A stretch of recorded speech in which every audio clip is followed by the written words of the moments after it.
Praise the lord ಪ್ರಿಯರೇ, ದೇವರ ಅತಿ ಪರಿಶುದ್ಧವಾದ ನಾಮಕ್ಕೆ ಯೇಸುವಿನ ನಾಮದಲ್ಲಿ ಸ್ತೋತ್ರವಾಗಲಿ. ಪವಿತ್ರಾತ್ಮರ ಸಹಾಯ ಸದಾಕಾಲ ನಿಮ್ಮ ಮೇಲಿರಲಿ ಎಂದು ನಾನು ಪ್ರಾರ್ಥಿಸುತ್ತಿದ್ದೇನೆ. ಪ್ರಿಯರೇ, ದೇವರು ನಿಮ್ಮನ್ನು ಆಶೀರ್ವದಿಸಲಿ, ಕೃಪೆಯಿಂದ ನಡೆಸಲಿ. ಕ್ರೈಸ್ತರಿಗೆ ಮುಖ್ಯವಾದಂಥ ಒಂದು ಕೀಲಿ ಕೈ ಅಂತ ಹೇಳಿದ್ರೆ ಅದು ಪ್ರಾರ್ಥನೆ ಮಾತ್ರ. ಪ್ರಿಯರೇ, ಈ ಪ್ರಾರ್ಥನೆಯನ್ನು ನಾನು ಈಗಾಗಲೇ 3 ರೀತಿಯಲ್ಲಿ ಕೂಡ ಕೊಟ್ಟಿದ್ದೀನಿ. ಆ ಒಂದು ಪ್ರಾರ್ಥನೆ ಬಗ್ಗೆ ಎಂದರೆ ಒಂದು ಮೊಣಕಾಲೂರಿ ಪ್ರಾರ್ಥನೆ, ಉಪವಾಸ ಪ್ರಾರ್ಥನೆ 2ನೇದಾಗಿ, 3ನೇದಾಗಿ ಮುಸುಕು ಹಾಕಿ ಪ್ರಾರ್ಥನೆ ಮಾಡಬೇಕಾ ಬೇಡ ಅಂತ ಹೇಳೋದ್ರ ಬಗ್ಗೆ ತಿಳಿಸಿದ್ದೆ. ಪ್ರಿಯರೇ, ಇವತ್ತನೇ ಇನ್ನೊಂದು ವಿಶೇಷವಾದ ಪ್ರಾರ್ಥನೆ ಅಂದರೆ ಏಕಾಂತ ಪ್ರಾರ್ಥನೆ. ಈ ಏಕಾಂತ ಪ್ರಾರ್ಥನೆ ತುಂಬ ಅತ್ಯಗತ್ಯ. ಇದಕ್ಕೆ ಇನ್ನೊಂದು ಹೆಸರು ಕೂಡ ಇದೆ, ವೈಯಕ್ತಿಕ ಪ್ರಾರ್ಥನೆ ಅಂತೇಳಿ. ವೈಯಕ್ತಿಕ ಪ್ರಾರ್ಥನೆ, ಈ ವೈಯಕ್ತಿಕ ಪ್ರಾರ್ಥನೆ ಮಾಡಿದಾಗ ಪ್ರಿಯರೇ, ನಾವು ಪರಲೋಕದಿಂದ ಎಲ್ಲ ಒಂದು ಪ್ರಾರ್ಥನೆಗೆ ಉತ್ತರವನ್ನು ನಾವು ಪಡೆಯಬಹುದಾಗಿದೆ. ಹಾಗಾದರೆ ವೈಯಕ್ತಿಕ ಪ್ರಾರ್ಥನೆ ಬಗ್ಗೆ ಯೇಸು ಸ್ವಾಮಿ ಮಾಡಿದ್ದಾರಾ ಅಥವಾ ನಮಗೆ ತಿಳಿಸಿದ್ದಾರಾ ಅಂತ ಹೇಳೋದನ್ನು ನಾವು ನೋಡಿಕೊಳ್ಳುವ. ಅದಕ್ಕಿಂತ ಮೊದಲೇ ಯೇಸು ಸ್ವಾಮಿ ನಮಗೆ ಏನು ಹೇಳಿದ್ದಾರೆ ಅಂತ ನೋಡೋದೇ ಆದರೆ ಪ್ರಿಯರೇ, ಮತ್ತಾಯ 6ನೇ ಅಧ್ಯಾಯ 6ನೇ ವಾಕ್ಯದಲ್ಲಿ ಬರೆದಿದೆ, ಆದರೆ ನೀನು ಪ್ರಾರ್ಥನೆ ಮಾಡಬೇಕಾದರೆ ನಿನ್ನ ಏಕಾಂತ ಕೋಣೆಯೊಳಗೆ ಹೋಗಿ ಬಾಗಿಲನ್ನು ಮುಚ್ಚಿಕೊಂಡು ಅಂತರಂಗದಲ್ಲಿ ಇರುವ ನಿನ್ನ ತಂದೆಗೆ ಪ್ರಾರ್ಥನೆ ಮಾಡು. ಅಂತರಂಗದಲ್ಲಿ ನಡೆಯುವುದನ್ನು ನೋಡುವ ನಿನ್ನ ತಂದೆಯು ನಿನಗೆ ಫಲವನ್ನು ಕೊಡುವನು. ಹಾಗಾದರೆ ನಿನಗೆ ಫಲ ಬೇಕಾ? ನೀನು ಏನು ಮಾಡಬೇಕಾದ್ರೆ, ನೀನು ಪ್ರಾರ್ಥನೆ ಮಾಡಬೇಕಾದ್ರೆ ನಿನ್ನ ಏಕಾಂತ ಕೋಣೆಯೊಳಗಡೆ ಹೋಗಿ ಬಾಗಿಲನ್ನು ಮುಚ್ಚಿಕೊಂಡು ಅಂತರಂಗದಲ್ಲಿರೋ ನಿನ್ನ ತಂದೆಗೆ ಪ್ರಾರ್ಥನೆ ಮಾಡು. ಇವತ್ತು ಏಕಾಂತವಾದ ಕೋಣೆಯಲ್ಲಿ ಪ್ರಾರ್ಥನೆ ಮಾಡಿದಾಗ ಪ್ರಿಯರೇ, ನಿಮ್ಮ ಮನಸ್ಸಿನಲ್ಲಿ ಇರತಕ್ಕಂಥ ಎಲ್ಲ ಸಂಗತಿಗಳನ್ನು ಸ್ವಾಮಿಯ ಜೊತೆಲಿ ಒಪ್ಪಿಸಿಕೊಳ್ಳಬಹುದು. ಒಬ್ಬ ಸ್ನೇಹಿತರ ಜೊತೆ ಹೇಳಿದಾಗ ಅವನು ಪಬ್ಲಿಸಿಟಿ ಮಾಡ್ತಾರೆ. ಒಬ್ಬ ಸಭಾಪಾಲಕರ ಜೊತೆ ನಿನ್ನ ಪರ್ಸನಲ್ ವಿಷಯಗಳಿಗೆ ಪ್ರಾರ್ಥನೆ ಮಾಡಿಸ್ಕೊಂಡಾಗ ಅವ್ರು ಪಬ್ಲಿಸಿಟಿ ಮಾಡಿಬಿಡ್ತಾರೆ. ಒಬ್ಬರು ಸೇವಕರಿಗೆ ನಿನ್ನ ಪರ್ಸನಲ್ ವಿಷಯಗಳನ್ನ ಹೇಳಿದಾಗ ಅವ್ರು ಪಬ್ಲಿಸಿಟಿ ಮಾಡಿಬಿಡ್ತಾರೆ. ಆವಾಗ ಅದರಿಂದ ನಿಂದೊಂದು ಗೌರವ ಕಡಿಮೆ ಆಗ್ತದೆ, ನಿಂದೊಂದು ಇಮೇಜ್ ಹಾಳಾಗ್ತದೆ. ಆ ಒಂದು ಕಾರಣಕ್ಕೋಸ್ಕರ ನೀನು ಯಾರಿಗೂ ಹೇಳಬೇಕಾಗಿಲ್ಲ. ಅಂಥ ಪರ್ಸನಲ್ ಕೇಸುಗಳು ಇದ್ದರೆ, ಏನಾದರೂ ನಿನ್ನಲ್ಲಿ ಚಟಗಳು ಅದು ಇದೆ ಏನೋ ಒಂದು ಇದ್ದರೂ ಕೂಡ ಏಕಾಂತವಾದ ಕೋಣೆಯ ಒಳಗಡೆ ಹೋಗಿ ಸ್ವಾಮಿಯ ಜೊತೆಲಿ ನಾವು ಪ್ರಾರ್ಥನೆ ಮಾಡಬಹುದು. ಇಲ್ಲಿ ಸ್ವಾಮಿ ಹೇಳ್ತಾರೆ, ನೀನು ಪ್ರಾರ್ಥನೆ ಮಾಡಬೇಕು, ನೀವು ಏಕಾಂತ ಕೋಣೆಗೆ ಹೋಗಿ ಬಾಗಿಲನ್ನು ಮುಚ್ಚಿಕೊಂಡು. ಯಾಕೆ ಬಾಗಿಲು ಮುಚ್ಕೋಬೇಕಾದ್ರೆ ಅಲ್ಲಿ ಏಕಾಂತತೆ, ಪ್ರಸನ್ನತೆ ಬೇಕು. ಬಾಗಿಲನ್ನು ಮುಚ್ಚಿಕೊಂಡು ಅಂತರಂಗದಲ್ಲಿ ಇರುವ ನಿನ್ನ ತಂದೆಗೆ ಪ್ರಾರ್ಥನೆ ಮಾಡು. ಹಾಗಾದರೆ ನಾವು ಏಕಾಂತ ಕೋಣೆ ಒಳಗಡೆ ಹೋಗಿ ಬಾಗಿಲನ್ನು ಮುಚ್ಚಿದರೆ ನಿನಗೆ ವಿರೋಧವಾಗಿ ಸೈತಾನನ್ನು ಮುಚ್ಚಲ್ಪಟ್ಟಂಥ ಎಲ್ಲ ಬಾಗಿಲುಗಳನ್ನು ಯೇಸು ಸ್ವಾಮಿ ತೆಗಿಲಿಕ್ಕೆ ರೆಡಿಯಾಗಿದ್ದಾರೆ. ಪ್ರಿಯರೇ, ಇಲ್ಲಿ ಅಂತರಂಗದಲ್ಲಿ ನೋಡುವ ನಿನ್ನ ತಂದೆ ನಿನಗೆ ಫಲ ಕೊಡುವನು. ಹಾಗಾದರೆ ನೀನು ಎದುರುಗಡೆ ಜನಗಳ ಮುಂದೆ ತಪ್ಪಿತಸ್ಥನಾಗಿರ್ಬೋದು, ಆದರೆ ನಿನ್ನ ಅಂತರಂಗವನ್ನೇ ಸ್ವಾಮಿ ನೋಡ್ತಾರೆ. ಹಾಗಾದರೆ ಪ್ರಿಯರೇ, ಇಲ್ಲಿ ಒಂದು ವಿಷಯ ಇದೆ. ಎಂದರೆ ಪ್ರಿಯರೇ, ನಿನ್ನ ಏಕಾಂತವಾದ ಕೋಣೆಯ ಒಳಗಡೆ ಹೋಗಿ ಪ್ರಾರ್ಥನೆ ಮಾಡೋದು ಬರ್ತಿದೆ. ಆದರೆ ಇವತ್ತು ಒಂದು ಮನೆಯಲ್ಲಿ ಯಾರೂ ರಕ್ಷಣೆ ಹೊಂದಿರೋದಿಲ್ಲ. ಈಗ ಒಬ್ಬಳೇ ಹೋಗ್ಬಿಟ್ಟು ರೂಮ್ ಒಳಗಡೆ ಪ್ರಾರ್ಥನೆ ಮಾಡೋಕ್ಕಾಗೋದಿಲ್ಲ. ಕೋಣೆ ಒಳಗಡೆ ಪ್ರಾರ್ಥನೆ ಮಾಡೋದ್ರಲ್ಲಿ ಗಲಾಟೆ ಮಾಡ್ತಾರೆ, ಜಗಳಾಡ್ತಾರೆ. ರಕ್ಷಣೆ ಹೊಂದದಿರೋರು ಮನೆಯವರು ಯಾವ ಥರ ಮಾಡ್ಬೋದು? ಹಾಗಾದರೆ ಅಲ್ಲಿ ಕೋಣೆನೇ ಬೇಕಾಗಿಲ್ಲ ಪ್ರಿಯರೇ.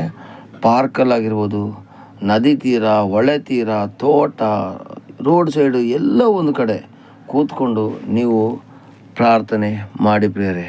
ಪ್ರಾರ್ಥನೆ ಮಾಡಿದಾಗ ನಿಮಗೆ ದೇವರಿಂದ ಉತ್ತರ ಸಿಗ್ತದೆ. ಯಾಕೆಂದರೆ ನೀನು ಮತ್ತು ದೇವರು ಮಾತ್ರ ಇರ್ತೀರ, ಮಧ್ಯದಲ್ಲಿ ಯಾರೂ ಇಲ್ಲದಿರುವಂಥ ಕಾರಣಕ್ಕೋಸ್ಕರ ಬೇಗ ಸದುತ್ತರ ಸಿಗುತ್ತೆ. ಅದಕ್ಕೆ ಆಧಾರವಾಗಿ ಯೇಸು ಸ್ವಾಮಿಯೂ ಕೂಡ ತನ್ನ ಶಿಷ್ಯಂದ್ರನ್ನ ಬಿಟ್ಟು ಓಡಿ ಹೋಗಿ ಪ್ರಾರ್ಥನೆ ಮಾಡ್ತಿದ್ರು. ಯಾಕೆಂದರೆ ಶಿಷ್ಯಂದ್ರ ಡಿಸ್ಟರ್ಬೆನ್ಸ್ ಮಾಡ್ತಿದ್ರು ಪ್ರಿಯರೇ.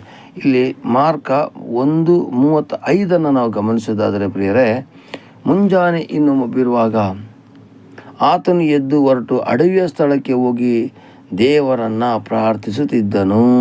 ಹಾಗಾದರೆ ಮುಂಜಾನೆ ಇನ್ನೂ ಮಬ್ಬಿರುವಾಗ ಅಂದರೆ ಮುಂಜಾನೆ ಪ್ರಾರ್ಥನೆ ಭಾಳ ಮುಖ್ಯ. ಯಾಕೆಂದರೆ ನಾವು ಮಲಗಿ ಎದ್ದಿರ್ತೀವಿ, ನರಗಳೆಲ್ಲ ಕರೆಕ್ಟಾಗಿ ಎಲ್ಲ ರೆಸ್ಟ್ ತಗೊಂಡಿರ್ತದೆ.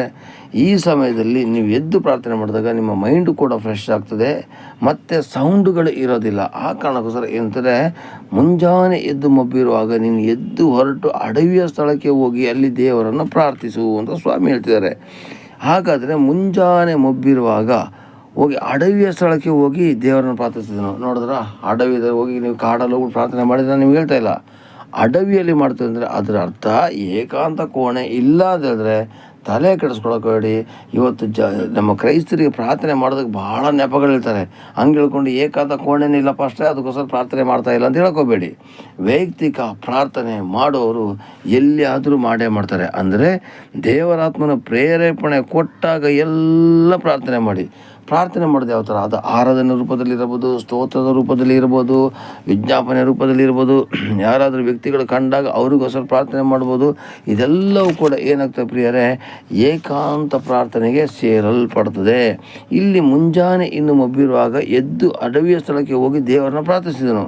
ಅಲ್ಲಿ 36ನೇ ವಾಕ್ಯ ನೋಡಿ, ಸ್ಪಷ್ಟವಾಗಿ ಬರ್ತದೆ. ಸೀಮೋನನು ಅವನ ಸಂಗಡ ಇದ್ದವರು ಆತನನ್ನು ಹಿಂದಟ್ಟಿ ಕಂಡು ಎಲ್ಲರೂ ನಿನ್ನ ಹುಡುಕುತ್ತಾರೆ ಅನ್ನಲಾಗಿ.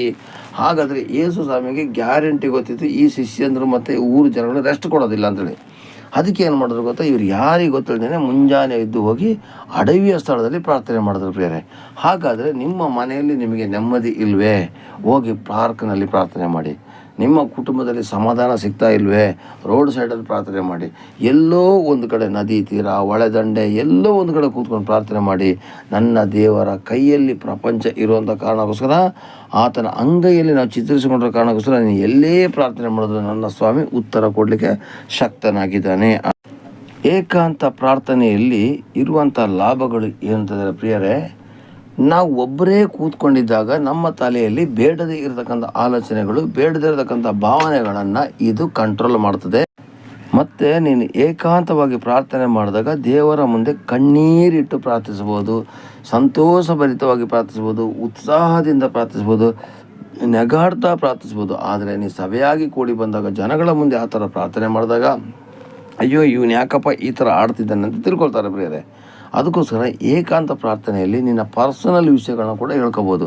ಅಂದರೆ ನೀನು ಯಾವುದಾದ್ರು ಚಟಗಳಲ್ಲಿ ಬಿದ್ದಿದೆಯೋ, ನಿನ್ನಿಂದ ಏನಾದರೂ ತಪ್ಪುಗಳಾಗೋಗಿದೆಯೋ, ನಿನ್ನಿಂದ ಯಾರಿಗಾದ್ರೂ ನೋವುಗಳಾಗಿದೆಯಾ, ನಿನ್ನಿಂದ ಯಾರಿಗಾದ್ರೂ ತೊಂದರೆಗಳಾಗಿದೆಯಾ, ನೀನು ಅವರಿಂದ ತೊಂದರೆಗೊಳಪಟ್ಟ ಪಾಪಕ್ಕೊಳಗಾಗಿದೆಯೋ, ಇದನ್ನೆಲ್ಲವನ್ನು ಸರ್ವಶಕ್ತನ ಜೊತೆಲಿ ನಾವು ಒಪ್ಕೋಬೋದು ಪ್ರಿಯರೇ. Praise lord. ಯಾವ ಥರ ಅಂದರೆ ಸರ್ವಶಕ್ತನ ಮುಂದೆ ನಾವು ಒಪ್ಕೋಬೋದು. ಅದಕ್ಕೆ ಸ್ವಾಮಿ ಹೇಳ್ತಾರೆ, ನೀನು ಏಕಾಂತ ಕೋಣೆಗೆ ಹೋಗಿ ಬಾಗಿಲನ್ನ ಮುಚ್ಕೊಬಿಡು. ಅಂದರೆ ನೀನು ಒಬ್ಬನೇ ಕೂತ್ಕೋ. ನೀವು ಗಂಡ ಹೆಂಡ್ತಿರು ಮಾಡೋಂಥ ಪ್ರಾರ್ಥನೆಯೇ ಬೇರೆ, ಸಭೆಯಲ್ಲಿ ಮಾಡೋ ಪ್ರಾರ್ಥನೆ ಬೇರೆ, ಸ್ನೇಹಿತರು ಸೇರಿ ಮಾಡೋ ಪ್ರಾರ್ಥನೆ ಬೇರೆ. ನೀವು ಎಂಥದೇ ಪ್ರಾರ್ಥನೆ ಮಾಡಿದ್ರು ಕೂಡ ವೈಯಕ್ತಿಕ ಪ್ರಾರ್ಥನೆ ಇಲ್ಲಾಂದರೆ ನಿಮ್ಮ ಎಲ್ಲ ಪ್ರಾರ್ಥನೆಗೆ ಫಲ ಇಲ್ಲ ಅಂತಲೇ ನನ್ನ ಅಭಿಪ್ರಾಯದ ಪ್ರಕಾರ ನಾನು ಹೇಳ್ತಾ ಇದ್ದೀನಿ ಪ್ರಿಯರೇ. ಯಾಕೆಂದರೆ ಏನೇ ಪ್ರಾರ್ಥನೆ ಮಾಡಿ ಏಕಾಂತವಾದಂಥ ವೈಯಕ್ತಿಕ ಪ್ರಾರ್ಥನೆ ಮನುಷ್ಯನಿಗೆ ಇರಲೇಬೇಕು. ಯಾಕೆಂದರೆ ನೀನು ದೇವರೊಂದಿಗೆ ಸಂಬಂಧ ಹೊಂದ್ಕೋಬೇಕಾದ್ರೆ ನೀನು ಹಾಸಿಗೆಯಲ್ಲಿ ಕೂತ್ಕೊಂಡಾಗಲು, ಬೆಂಚಿನಲ್ಲಿ ಕೂತ್ಕೊಂಡಾಗಲು, ಟಾಯ್ಲೆಟಲ್ಲಿ ಕೂತ್ಕೊಂಡಾಗಲು, ರೋಡಲ್ಲಿ ಓಡಾಡೋಗಲು ಸಾಧ್ಯವಾದಷ್ಟು ಸ್ತೋತ್ರಗಳನ್ನ ಹೇಳ್ತಾರೆ. ಸಾಧ್ಯವಾದಷ್ಟು ಸ್ತೋತ್ರಗಳನ್ನ ಹೇಳ್ತಾ ಹೋಗಿ. ನೀವು ಎಷ್ಟು ಸ್ತೋತ್ರ ಹೇಳ್ತೀರಿ ಯೇಸು ನಾಮದಲ್ಲಿ, ಅಷ್ಟೇ ಎಲ್ಲ ಬಂಧನಗಳು ಬಿಡುಗಡೆ ಆಗ್ತದೆ. ನಿನ್ನ ಆ ಊರಲ್ಲಿರ್ತಕ್ಕಂಥ ಬಂಧನ, ನಿನ್ನ ಕುಟುಂಬದಲ್ಲಿರ್ತಕ್ಕಂಥ ಬಂಧನ, ನಿನ್ನ ಸಂಸಾರದಲ್ಲಿ ಗಂಡ ಹೆಂಡತಿ ಮಕ್ಕಳ ಮಧ್ಯದಲ್ಲಿ ಇರ್ತಕ್ಕಂಥ ತೊಂದರೆಗಳ ಬಂಧನ, ಇದೆಲ್ಲವನ್ನು ನಿನ್ನ ಒಂದು ಪ್ರಾರ್ಥನೆ, ಸ್ತೋತ್ರದ ಪ್ರಾರ್ಥನೆ ಮುರಿದು ಬಿಸಾಕಿ ನಿನಗೆ ಒಂದು ಸಂತೋಷದ ಆತ್ಮ, ಕುಟುಂಬದಲ್ಲಿ ಒಂದು ಸಮಾಧಾನದ ಆತ್ಮ, ನಿನ್ನ ಊರಲ್ಲಿ ಒಂದು ಆ ದೇವರ ಕೃಪೆ ಆತ್ಮ, ಇದೆಲ್ಲ ಮೂಡಿ ಬರಲಿಕ್ಕೆ ನೀನು ಕಾರಣಕರ್ತನಾಗ್ತೀಯ. ಹಾಗಾದರೆ ಪ್ರಿಯರೇ, ಮುಂಜಾನೆ ಏಕಾಂತ ಪ್ರಾರ್ಥನೆ. ಮುಂಜಾನೆ ಇಲ್ಲಿ ನೋಡಿ 1:35 ಮಾರ್ಕದಲ್ಲಿ ಬರ್ತಿದೆ. ಪುನಃ ಇನ್ನೊಂದ್ಸಲ ಓದ್ತೀನಿ. ಮುಂಜಾನೆ ಇನ್ನು ಮಬ್ಬಿರುವಾಗ ಆತನು ಎದ್ದು ಅಡವಿಯ ಸ್ಥಳಕ್ಕೆ ಹೋಗಿ ದೇವರನ್ನು ಪ್ರಾರ್ಥಿಸ್ತಿದ್ದನು. ಯಾಕೆಂದರೆ ಮುಖಾಮುಖಿ ಭೇಟಿಯಾಗ್ಬೋದಿತ್ತು. ಎದುರುಗಡೆ ಭೇಟಿಯಾಗ್ಬಿಟ್ಟು ಯೇಸು ಮಾತಾಡಿ ಉತ್ತರ ಪಡೆದೇ ಬರ್ತಾಯಿದ್ರು. ಪಡೆದು ಬಂದಾದ್ಮೇಲೆ ಅವರು ಸೇವೆಗೆ ಹೋಗ್ತಿದ್ರು. ಇವತ್ತು ಏನಾಗ್ತದೆ ಗೊತ್ತಾ, ಏಕಾಂತ ಪ್ರಾರ್ಥನೆ ಇಲ್ಲ, ವೈಯಕ್ತಿಕ ಪ್ರಾರ್ಥನೆ ಇಲ್ಲ, ಕುಟುಂಬ ಪ್ರಾರ್ಥನೆ ಇಲ್ಲ, ಸೇವೆಗೆ ಹೊರಟ್ಬಿಡ್ತಾರೆ. ಅಲ್ಲಿ ಸಕ್ಸಸ್ ಆಗೋದಿಲ್ಲ, ಫೇಲ್ಯೂರ್ ಆಗ್ತದೆ. ಇಲ್ಲ ಪ್ರಿಯರೇ, ನೀವು ಮೊದಲು ಕುಟುಂಬದಲ್ಲಿ ಪ್ರಾರ್ಥನೆ ಮಾಡಿದ್ರು ಕೂಡ ಏಕಾಂತವಾದ ಪ್ರಾರ್ಥನೆಯನ್ನು ಮಾಡಿ ಸೇವೆಗೆ ಹೋಗಿ, ಏಕಾಂತ ಪ್ರಾರ್ಥನೆಯನ್ನು ಮಾಡಿ ನೀವು ಬೈಬಲ್ನ ಓದಿ, ಏಕಾಂತ ಪ್ರಾರ್ಥನೆಯನ್ನು ಮಾಡಿ ನಿಮ್ಮ ಮಕ್ಕಳನ್ನ ಸ್ಕೂಲಿಗೆ ಕಳಿಸಿ, ಏಕಾಂತ ಪ್ರಾರ್ಥನೆಯನ್ನು ಮಾಡಿನೇ ನಿಮ್ಮ ಮುಂದಿನ ಕಾರ್ಯಗಳನ್ನು ಮಾಡಿ. ಏಕೆಂದರೆ ನಾವು ನಮ್ಮ ದಿನದ ಪ್ರಥಮ ಕ್ಷಣವನ್ನು ನಾವು ಯೇಸು ಸ್ವಾಮಿಗೆ ಅರ್ಪಿಸಿ ನಂತರ ಎದ್ದು ಸ್ತೋತ್ರ ಮಾಡಿ, ಮುಖ ತೊಳ್ಕೊಂಡು, ಕೈಕಾಲೆಲ್ಲ ತೊಳ್ಕೊಂಡು, ನಂತರ ಬ್ರಷ್ ಮಾಡಿ ತಕ್ಷಣವೇ ಕಾಫಿ ಕುಡಿಯೋದಕ್ಕಿಂತ ಮೊದಲೇ ಪ್ರಾರ್ಥನೆ ಕೂತ್ಕೊಬಿಟ್ಟು ಆ ಪ್ರಾರ್ಥನೆ ಪ್ರತಿಫಲವನ್ನು ಕಂಡುಕೊಂಡು ನನ್ನ ದಿನದ ಪ್ರಥಮ ಫಲವನ್ನು ನಾನು ನಿನಗೆ ಕೊಡ್ತಾ ಇದ್ದೀನಿ ಸ್ವಾಮಿ ಅಂತ ಪ್ರಾರ್ಥನೆ ಮಾಡಿ ನಿಮ್ಮ ಕುಟುಂಬದ ಎಲ್ಲ ಬಂಧನಗಳು ಬಿಟ್ಟು ಹೋಗ್ತದೆ, ಎಲ್ಲ ಅಂಧಕಾರ ಶಕ್ತಿಗಳ ಕಾರ್ಯಗಳು ಬಿಟ್ಟು ಹೋಗ್ತದೆ, ಎಲ್ಲ ದುರಾತ್ಮ ಶಕ್ತಿಗಳು ಬಿಟ್ಟು ಹೋಗಿ ನೀವು ಸಾಕ್ಷಿಯಾಗಿರೋದಲ್ಲದೇ ಇನ್ನಷ್ಟು ಜನಗಳ ಸಾಕ್ಷಿ ಕೊಡಲಿಕ್ಕೆ ನೀವು ಸಹಾಯ ಮಾಡೋರಾಗಿರ್ತೀರ. ಹಾಗಾದರೆ ಪ್ರಿಯರೇ, ಇವತ್ತಿನಿಂದ ನಿಮ್ಮ ದುಃಖದ ಪ್ರಾರ್ಥನೆ ಆಗಿರ್ಬೋದು, ಕಣ್ಣೀರಿನ ಪ್ರಾರ್ಥನೆ ಆಗಿರ್ಬೋದು, ಪ್ರೀತಿಯ ಪ್ರಾರ್ಥನೆ ಆಗಿರ್ಬೋದು, ಸ್ತೋತ್ರದ ಪ್ರಾರ್ಥನೆ ಆಗಿರ್ಬೋದು, ಸಾಧ್ಯವಾದಷ್ಟು ಏಕಾಂತವಾಗಿ ಮಾಡಲಿಕ್ಕೆ ಪ್ರಯತ್ನ ಪಡಿ. ಅಲ್ಲದೇ ನೆಕ್ಸ್ಟ್ ಏಕಾಂತ ಪ್ರಾರ್ಥನೆ ಆದಮೇಲೆ ಕುಟುಂಬ ಪ್ರಾರ್ಥನೆ ಮಾಡಿ, ಸಭಾಪಾಲಕರ ಜೊತೆ ಪ್ರಾರ್ಥನೆ ಮಾಡಿ, ಕೇರ್ಸಲುಗಳಲ್ಲಿ ಪ್ರಾರ್ಥನೆ ಮಾಡಿ, ಇದೆಲ್ಲ ಬೇಕು. ಇದೆಲ್ಲ ಒಂದು ಪ್ರಾರ್ಥನೆ ಒಂದು ಅಂಗಗಳಾಗಿದೆ. ಹಾಗಾದರೆ ಪ್ರಿಯರೇ, ಇವತ್ತು ಏಕಾಂತ ಪ್ರಾರ್ಥನೆ ಮುಖ್ಯವಾಗಿದೆ. ದಯವಿಟ್ಟು ನಾವು ಪ್ರಾರ್ಥನೆ ಮಾಡುವ. ದೇವರು ನಿಮ್ಮನ್ನು ಆಶೀರ್ವದಿಸಲಿ, ಕೃಪೆಯಿಂದ ನಡೆಸಲಿ. ಆಮೇನ್, ಆಮೇನ್, ಆಮೇನ್. ಪ್ರೈಸ್ ದ ಲಾರ್ಡ್ ಪ್ರಿಯರೇ.